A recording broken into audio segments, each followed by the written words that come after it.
Let's check the latest news updates with APARNA VATS.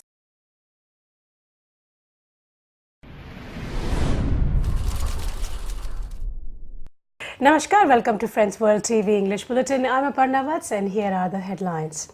Next step in lifting valley curbs, the allowance of BSNL postpaid mobiles. In Mathura, PM Modi launches Rs 12,000 crore vaccination scheme for livestock. India IT company accused of discrimination against non-Indians. The drought is now so severe it is biting in even the greenest corners of the country. US locked and loaded for response to attack on Saudi, says Trump, and Ashes 2019 incredible series bulk memories.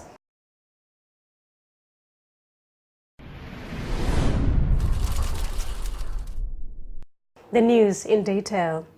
The next small step in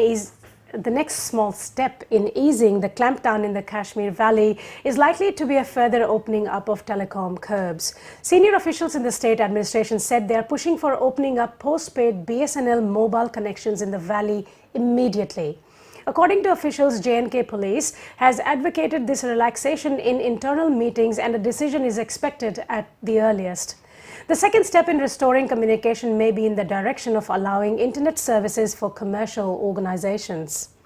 Senior government officials said opening up of wireless services will positively impact the attendance of children in schools.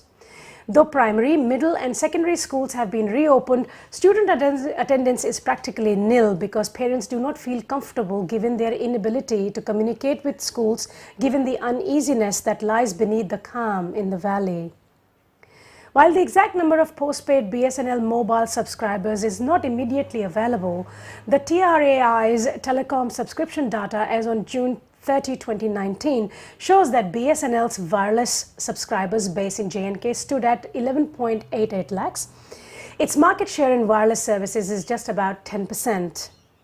Bharti Airtel is the market leader in the state with 55.75 lakh connections, followed by Reliance Jio, which has 35.69 lakh subscribers and a market share of 31%.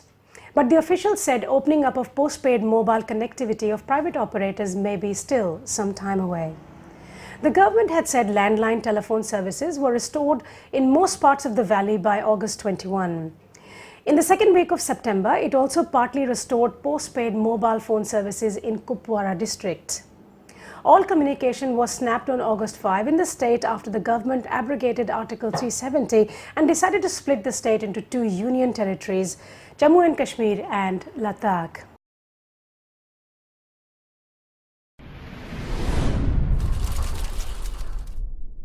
Prime Minister Narendra Modi was in Uttar Pradesh's Mathura on Wednesday to launch several programs in a bid to boost the ailing agriculture sector.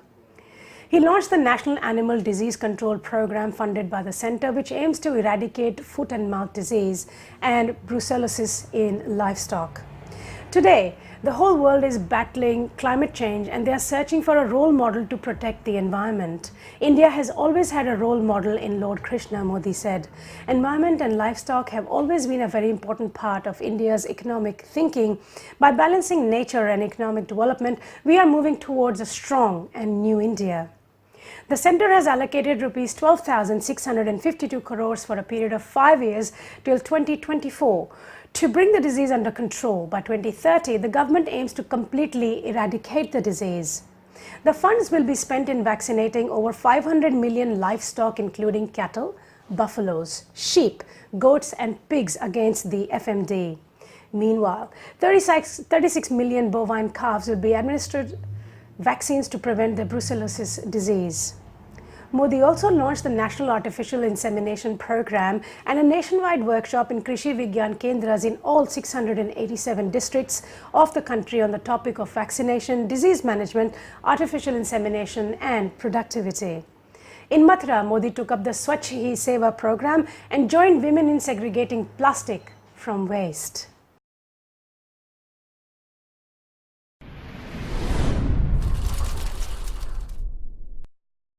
In a class action lawsuit, an Indian digital service company has been accused of discrimination against non-Indians and giving preference to people from South Asia in hiring for jobs. In her lawsuit, American national Tammy Salzberg alleges that at least 90% of the U.S. workforce of San Jose-based Happiest Minds, whose headquarters is in Bangalore, are South Asians primarily from India. Happiest Minds employs over 2,400 individuals worldwide and approximately 200 individuals in the U.S. According to Salzberg, Happiest Minds prefers to hire and employ South Asians and Indians, and it effectuates this preference in 3 ways.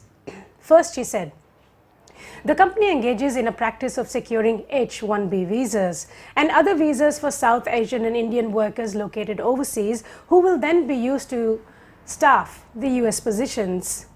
The lawsuit alleged that non-South Asian and non-Indian individuals are often displaced from their current positions in favor of South Asian and Indian visa-ready individuals. For instance, Salzberg was replaced in a Director of Business Development position by a L1 visa holder, Chandan Das, who traveled from India to the US for work, the lawsuit says. According to the lawsuit, Happiest Minds give preference to South Asian and Indian applicants located in the US over non-South Asian and non-Indian applicants. As a result, Happiest Minds hires a disproportionately high percentage of South Asians and Indians within the United States that far exceeds the proportion of those individuals in the relevant labor market. For example, from January 2014 to October 2018, Happiest Minds hired 52 individuals in the US, 29 of whom are South Asian and 26 of whom are visa dependent. The lawsuit alleges that because of its discriminatory preference for South Asians and Indians, Happiest Minds terminates non-South Asians and non-Indians at disproportionately high rates compared to South Asians and Indians. Non-South Asians and non-Indians assigned to projects and those working in sales roles are terminated at substantially higher rates than South Asian and Indians it employed. The lawsuit seeks an order from the court asking Happiest Minds to adopt a non-discriminatory method for hiring, firing, and other employment-related decisions. It also seeks an unspecified damages from the IT company.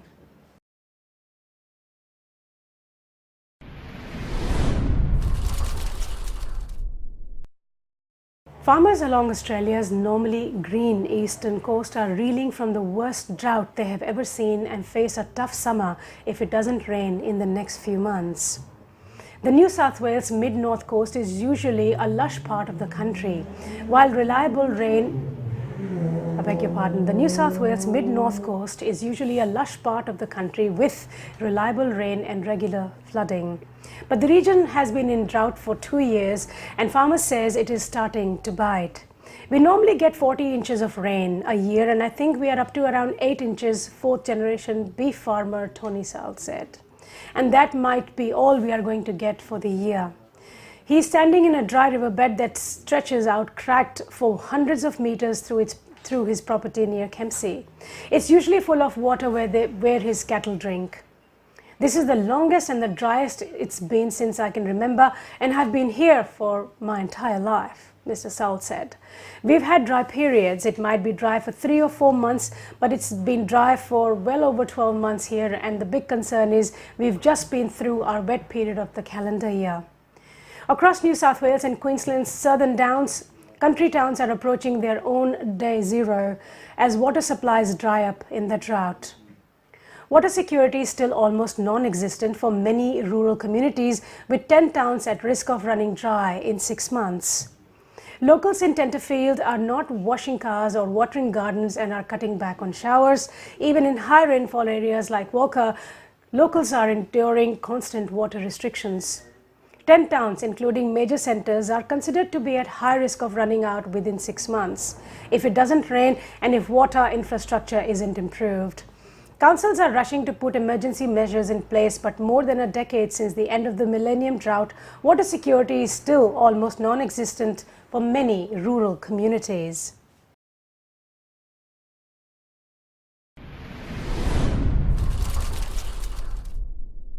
A weekend drone attack on Saudi Arabia that cut into global energy supplies and halved the kingdom's oil production threatened Sunday to fuel a regional crisis as the US released new evidence to back up its allegation that Iran was responsible for the assault amid heightened tensions over Tehran's collapsing nuclear deal. President Donald Trump said the US had reason to believe it knew who was behind the attack. His Secretary of the State had blamed Iran the previous day and assured his Twitter followers that we are locked and loaded. Depending on verification, and we're waiting to hear from the Saudis as to who they believe was behind the attack and under what terms we would proceed, he said. The tweets followed a National Security Council meeting at the White House that included Vice President Mike Pence, Secretary of State Mike Pompeo, and Defense Secretary Mark Esper. Hours earlier, senior US officials said satellite imagery and other intelligence showed the strike was inconsistent with one launched from Yemen, where Iranian-backed Houthi rebels had claimed responsibility. Iran, meanwhile, called the US claims maximum lies, while a commander in its paramilitary Revolutionary Guard reiterated its forces could strike US military bases across the Mideast with their arsenal of ballistic missiles. The US government produced satellite photos showing that what officials said were at least 19 points of impact at two Saudi energy facilities, including damage at the heart of the kingdom's crucial oil processing plant at Abqaiq. Officials said the photos show impacts consistent with the attack coming from the direction of Iran or Iraq rather than from Yemen to the south.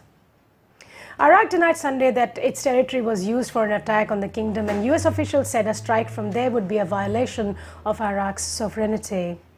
The US officials said additional devices, which apparently didn't reach their targets, were recovered northwest of the facilities and are being jointly analyzed by Saudi and American intelligence.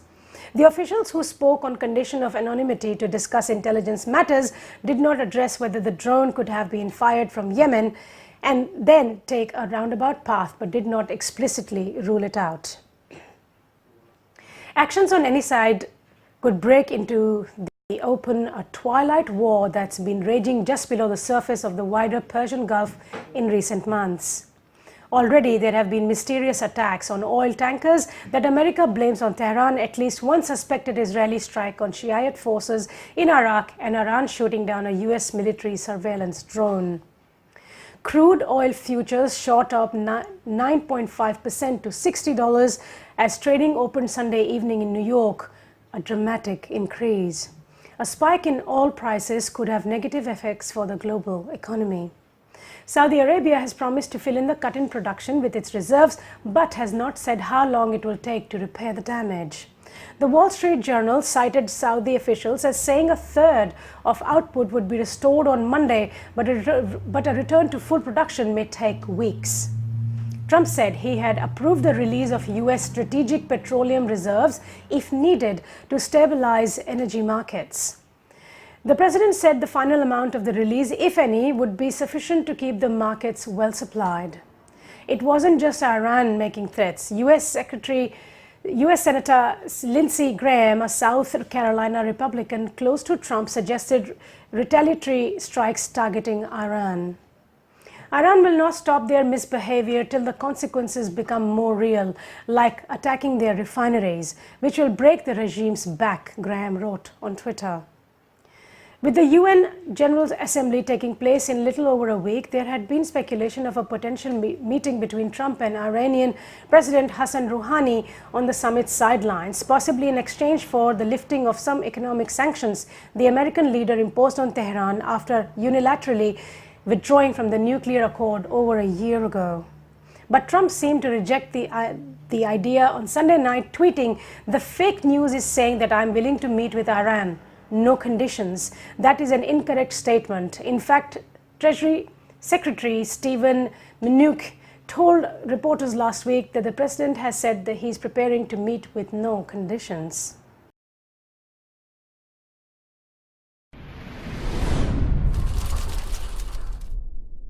To sports, England defeated Australia by a convincing margin of 135 runs in the fifth and final Ashes test at the Oval on Sunday to draw the series 2-2.